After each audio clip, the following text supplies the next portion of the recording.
नमस्कार दोस्तों। अक्टूबर 1982 एंटार्कटिका के बर्फीले तूफानों के बीच मौजूद एक सर्फ स्टेशन में साइंटिस्ट जोसेफ आरमैन कुछ मेजरमेंट ले रहे थे। ये धरती का एटमॉस्फेयर में मौजूद ओजोन की मात्रा नाप रहे थे। एक मशीन का इस्तेमाल करके अचानक से मशीन एक रीडिंग देती है जो बड़ी अजीब होती है। मशीन के अनुसार एटमॉस्फेयर में ओजोन की मात्रा 40% घट चुकी है। नॉर्मल के कंपैरिजन में जोसेफ इसे देखकर हैरान नहीं होते। उन्हें लगता है कि इतना अजीबोगरीब नंबर कैसे हो सकता है। 40% ओजोन लेयर कैसे नीचे जा सकता है। पक्का इस मशीन में कुछ गलती है। मशीन ढंग से काम नहीं कर रही है, बड़ी पुरानी हो चुकी है। वैसे भी उन्हें यह भी लगता है कि अगर सही में ओजोन की मात्रा इतने नीचे गिरी तो पक्का नासा के हजारों सैटेलाइट घूम रही है, वो उसे पकड़ लेती है। तो वो अपना सामान बांधकर वापस घर चले जाते हैं। अगले साल अक्टूबर 1983 में दोबारा से आते हैं। इस बार वो अपने साथ एक नई मशीन लेकर आते हैं और फिर से वो मेजरमेंट करने लगते हैं। इस बार ये रीडिंग आती है जो पिछले साल से भी कम रीडिंग रहती है। तो साइंटिस्ट घबरा जाते हैं, इतनी कैसे ओजोन लेयर कमी हो सकती है। कुछ तो मामला है, यहाँ पर इतनी अनबिलीवेबल रिकॉर्डिंग पॉसिबल ही नहीं है।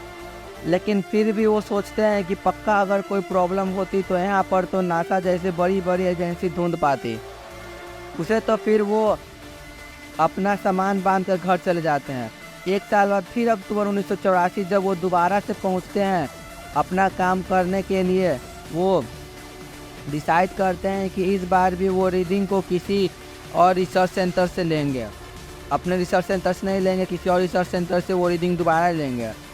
अपने ओरिजिनल रिसर्च सेंटर के करीब 1000 मील दूर एक बड़ा फिर वो मशीन को रीडिंग के लिए सेटअप करने लगते हैं।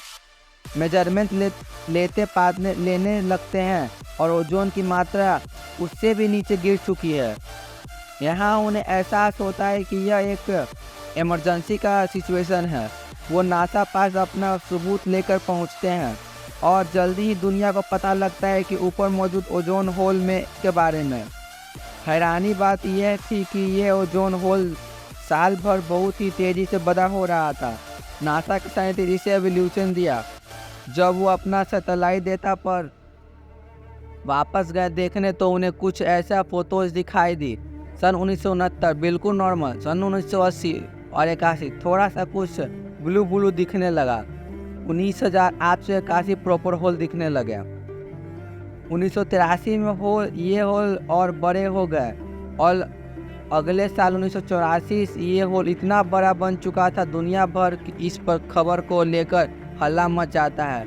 अगर इसी तरीके से ओजोन खत्म होती रही तो एटमॉस्फेयर तो ये एक भयानक इवेंट तो होने वाला है। धरती पर मौजूद सारे प्लांट्स, एनिमल और इंसान के लिए खतरा की घंटी बज रही है। ओजोन खत्म हो रही है, मानो जिंदगी खत्म हो जाएगी।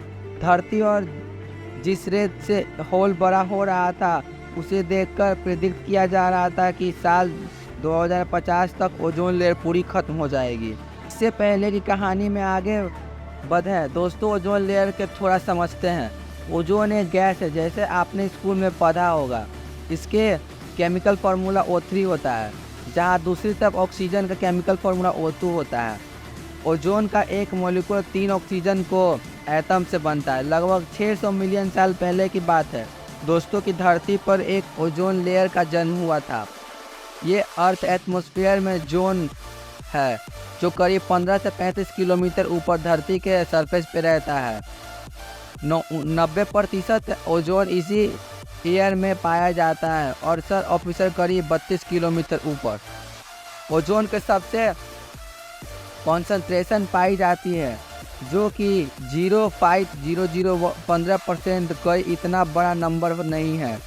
बहुत कम मात्रा में गैस एक्चुअली में पाई जाती है एटमॉस्फेयर में, लेकिन इतनी छोटी मात्रा की बहुत ज़रूरी है। धरती के लिए ओजोन एक्चुअली में ऑक्सीजन से ही बनता है। जब सूरज के अल्टरनेटिव एडिशन आकर ऑक्सीजन में मिलता है तो टकराती है।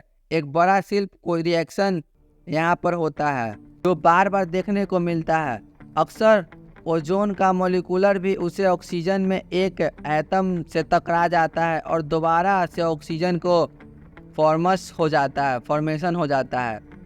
इन दोनों रिएक्शन की साइकिल चलती रहती है और इस पूरी साइकिल को चैंपियन साइकिल कहते हैं, बुलाया जाता है।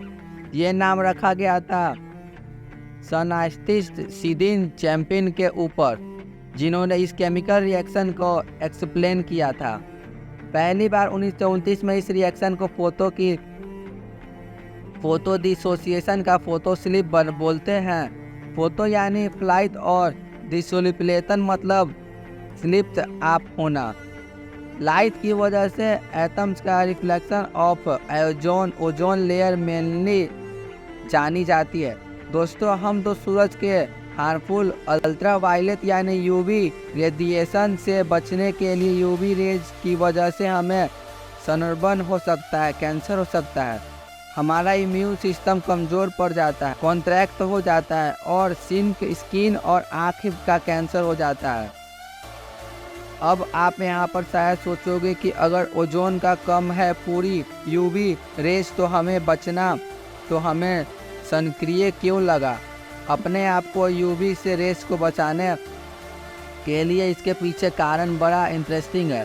सूरज की तरह से एक्चुअली में ऑलमोस्ट हर वेव लेंथ की रेडिएशन निकलती है। उसके बाद दोस्तों नासा के साइंटिस्ट ने दिमाग लगाकर हम लोग को बचाया और ओजोन लेयर को फिर मेंटेन कर दिया। अभी हम लोग सेफ है दोस्तों।